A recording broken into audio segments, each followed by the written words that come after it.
Hi everyone, good morning. Welcome back to my new vlog. আমি রিমি চলেছি তোমাদের কাছে একটা নতুন vlog নিয়ে। সবাই তোমরা কেমন আছো? আশা করি নিশ্চয়ই ভীষণ ভালো আছো। আমিও ভীষণ ভালো আছি। আজকে আমাদের শিলংয়ের লাস্ট ডে, আর আজকে যাবো আমরা কামাখ্যা মন্দিরে, যার জন্য আমি একটা সালোয়ার পরেছি, একটা শর্ট টপ আর জিন্স এনেছিলাম। টপ মানে টিউনিক টাইপের, বাট আমি ওটা পরলাম না।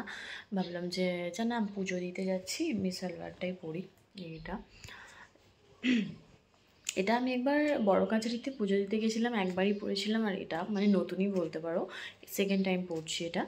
তো এটা পরেই যাচ্ছি পুজো দিতে। এখানে বেশ ঠান্ডা আছে, বাইরে রোদও বেরিয়েছে হালকা করে, এখন বাজে 7টা। তো এখন এখান থেকে বেরিয়ে যাব কামাখ্যা মন্দিরে।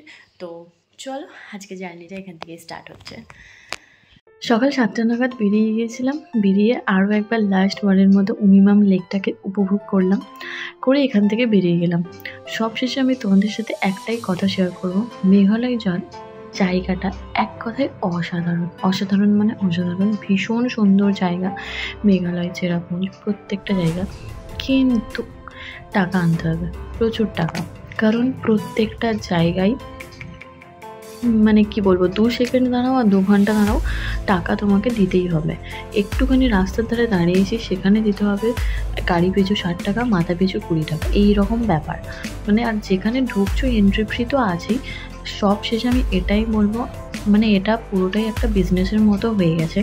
কেন বলছি, কারণ আমার ছোটো মাসিমণিরা গিয়েছিল, তখন ও বলছিল, গল্প করেছে নিশ্চয়ই কি বলছি, সরি।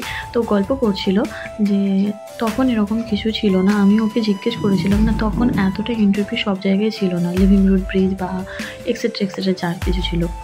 তো এখন সব জায়গায় এরকমই হয়ে গিয়েছে। তো প্রচুর টাকা পয়সা নিয়ে যেতে হবে, কারণ প্রত্যেকটা জায়গায় এন্ট্রি ফি নিচ্ছে। তো যাই হোক, আমাদের ড্রাইভারটা যে ছিল উনি খুবই ভালো একজন মানুষ ছিল। তোমরা যদি কেউ কন্ট্যাক্ট করতে চাও, আমি আগের ভিডিওতে আমি ওনার সব ডিটেলস দিয়ে দিয়েছি, তোমরা গিয়ে চেক করতে পারো। উনি খুবই একজন ভালো মানুষ। আর এখানে যাওয়ার পথে আমরা আনারস কিনছিলাম, তো চলো দেখা যাক। কি আচার এগুলো?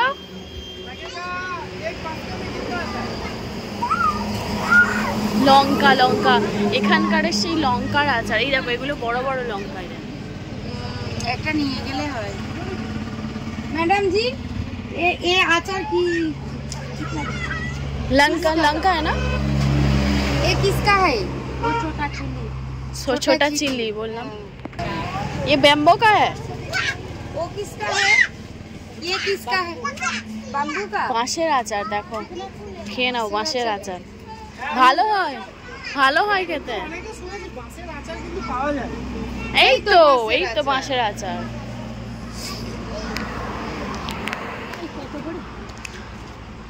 বাঁশের আচার খেলে কি হবে? না, ভালো জিনিস, ভালো, খেতেও ভালো। বাম্বুকা। খেয়ে দেখো। না, খেয়ে তো দেখা যাবে না।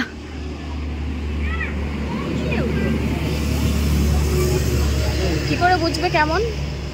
मैडम जी ये बाम्बू का अचार कितना का? वो पम्पकिन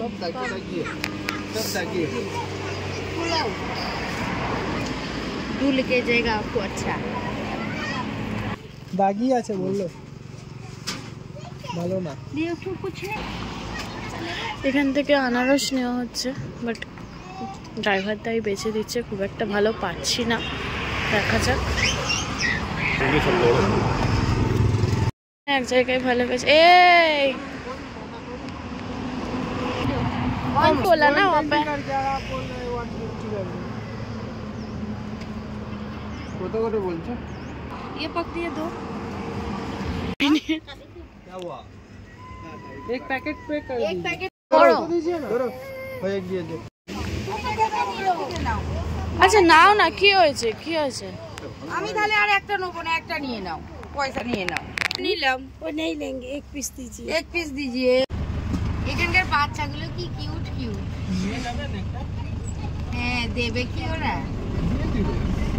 চলো এবার মন্দিরের ব্যাপারটা তোমাদের সাথে শেয়ার করি। আমরা এখানে পৌঁছেছি 12টার সময় গাড়ি আমাদের এখানে নামিয়েছে। আমরা প্রথমবার আসছি প্রত্যেকেই, এখানে রুলস ওসব কিছুই জানা নেই, বা আমি জেনেও আসিনি।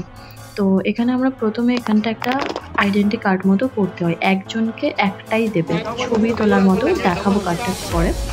তো ওরকম করতে হবে, আগে একজনকেই একটা কার্ড করতে হবে, সেই গিয়ে লাইনে দাঁড়াতে পারবে। প্রচণ্ড ভিড় হয়, প্রচণ্ড। তারপর বুঝতে না পেরে ওখানটা গিয়েছিলাম। আচ্ছা, পুজো দেওয়ার জন্য এখান থেকে আগে কুপনটা কাটতে হবে এই জায়গাটা থেকে। ওকে, সো কুপন কাটার পর এখানটা দিয়ে যেতে হবে অনেকটা পথ হেঁটে, সেই মন্দিরের ভিতরে গিয়ে লাইন দিতে হবে। আসলে রাস্তা জানা থাকলে গিয়ে সোজাসুজি গিয়ে মন্দিরে দাঁড়িয়ে যাওয়া যায়, বা একজন মানে প্রসাদী নিয়ে দাঁড়া যায়, এরকম একটা ব্যাপার করা যায়। যেহেতু আমরা জানি না, তো আমাদের একটুখানি বুঝতে ব্যাপারটা একটু সময়ই লেগেছে। তো আগে কুপন করতে হবে, কুপন করে এখানে যে যা প্রসাদী নেবে সেই প্রসাদীটা নিতে হবে, নিয়ে তারপর ওখানে যেতে হবে, গিয়ে দাঁড়াতে হবে। আচ্ছা, ওখানে মেন যে গর্ভগৃহের জল আছে, গর্ভগৃহের জল কিন্তু টাচ করতে দেবে, ওখান থেকে জল আনতে দেবে না কোনো কিছুতে করে। যদি তোমরা জল কেউ আনতে যাও তাহলে একটা কুণ্ডলি মতন পাওয়া যায় পিতলের, ওখানে বিক্রি হচ্ছে। মানে আমরা ওয়েটিং রুমে যেখানে অনেকক্ষণ ধরে ওয়েট করছিলাম লাইন দেওয়ার জন্য, সেই ওয়েটিং রুমেই আমাদের সময় লেগেছে টানা 3 ঘন্টা। হ্যাঁ, টানা 3 ঘন্টা হবে ওয়েটিং রুমে সময় লেগেছে, তারপর লাইনে সময় লেগেছে। যাই হোক, দেখাবো সবটাই। তো সেখানে হচ্ছে কুণ্ডলি মতো বিক্রি হচ্ছিল। আমরা একটা নিয়েও ছিলাম, কারণ এত দূর এসেছি পুজো দেওয়ার জন্য, তো একটু জল না নিয়ে গেলে হয়। তো সেটা নিল 200 টাকা, সেই কুণ্ডলিটা কিনতে হলো আমাদের। আচ্ছা, মাথায় বাঁধার যেগুলো হয় সেগুলো তোমার এক একটা নিল 10 টাকা করে পিস, সেই নিতে হলো। তো এরকম সবটাই ব্যাপার। তো আমরা এখন ওয়েটিং রুমে দাঁড়িয়েছি, তোমাদেরকে বলছিলাম দেখাবো। এই হলো সেই হচ্ছে আধার কার্ডের মতো ব্যাপারটা, যেটা করতে হবে কুপন। আর এটা হচ্ছিল ওয়েটিং রুম। এই পুরো ওয়েটিং রুমটা, এখানে আমরা বসে আছি কতজন মিলে একটা খাঁচার মধ্যে বন্দি হয়ে, প্রায় 3 ঘন্টার মতো এখানে বসেছিলাম। তারপর লাইনে গিয়ে দাঁড়িয়েছি আরও 4-5 ঘন্টা ধরো। ভিড় মানে বীভৎস পরিমাণ ভিড়। প্রথমে যেই পুকুর মতনটা দেখালাম তোমাদের, আমি ভেবেছিলাম যে ওটাই হয়তো গর্ভগৃহের জল, বাট না, ওটা গর্ভগৃহের জল না, সেটা একদম ভিতরেই আছে।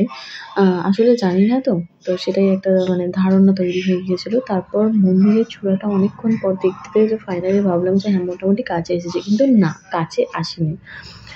অন্তত কমপক্ষে 4-5 পাক দিতে হয়েছে, মানে ঘুরে ঘুরে লাইনে ঘুরে ঘুরে যেতে হয়েছে, তারপর মন্দিরের কাছে পৌঁছেছি। এখন কটা বাজে? 4টে-5টার মতো হবে। আমরা সন্ধ্যে 7টা নাগাদ মন্দিরের কাছে গিয়ে পৌঁছেছি। এমনিতেই আমরা গুগলে সার্চ করছিলাম, দেখছিলাম যে কটায় মন্দির বন্ধ হয়। 5টা, 5:30 যদি বন্ধ হয়, এটাই ভয় পাচ্ছিলাম যে এত দূর থেকে এত কষ্ট করে গেলাম, মন্দিরটাই দেখতে পাবো না, মানে একটা তো মনে হবেই না। তারপর এখানকার লোকজনকে জিজ্ঞেস করলাম, জানতে পারলাম যে না, যে কজন ভিতরে ঢুকে গেছে কুপনটা নিয়ে লাইনে দাঁড়িয়ে গেছে, প্রত্যেককে দর্শন করাবে, তারপর ছাড়বে। তো তখন একটা মনে একটা এলো। নেই একসাথে দাম দেবো। এগুলো কত করে?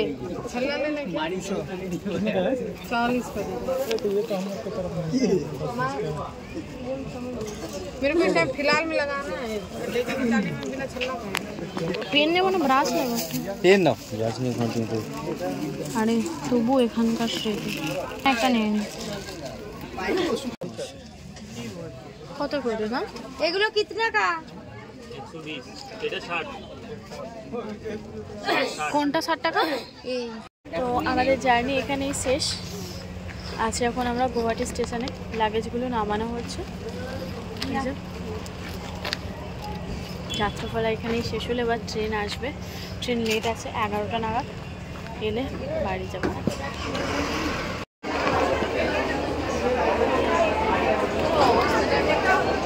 যেন ভিখারি। क्या बोला तूने?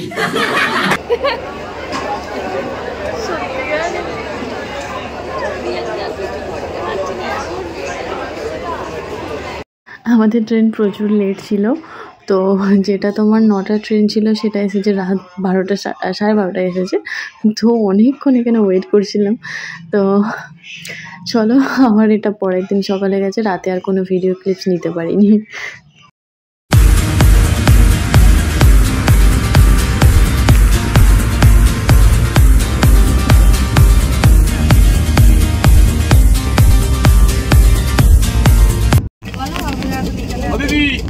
এখানে পরিষ্কার করে দিয়ে পয়সা দাও। কিসের গাড়ি আছে আমার এখানে পরিষ্কার করে পয়সা? হ্যাঁ, কোনো না, পরিষ্কার করে যাচ্ছে। এমনি আমার যেটা বানাবে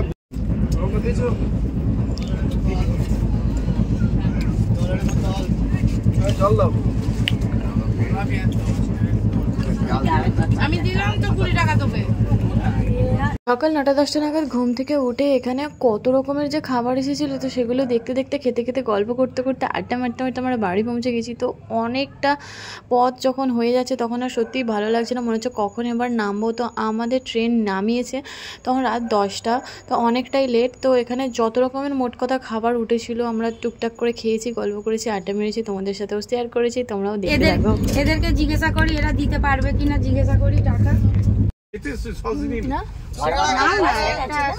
হ্যাঁ, তো 90-95 ওকে দিয়ে দে তলা 95 ভালো করে বাইরে পুড়িয়ে দেবেন না মডেল নেই বের করো।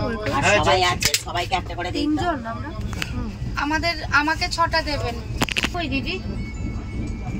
ও দিদি চা বানিয়ে চা প্লাস কফি। নাও চাবি তোমার কাছে না? এখানটা ভালো হতো রে। সবাইকে একটা করে খেতে দিন তো। চা কফি কজন আছে? আর কি শাড়ি আছে? সব শাড়ি আছে, ভালো ভালো শাড়ি দেখেন, এ দেখেন সব জামদানি ফামদানি সব আছে। গড়ান 250 করে দিয়ে দেবো, পুরো লটারি পেয়ে যাচ্ছেন। কিন্তু এখানে তো নবদ্বীপে তো কম দাম। কম দামে তো বললাম আপনাকে, কলকাতার দাম বললাম নাকি? কলকাতায় এটা 750-800 করে দাম নিয়ে নেবে। এ দেখেন, এ দেখেন এটাও জামদানি আছে। আমি তাহলে 4টে।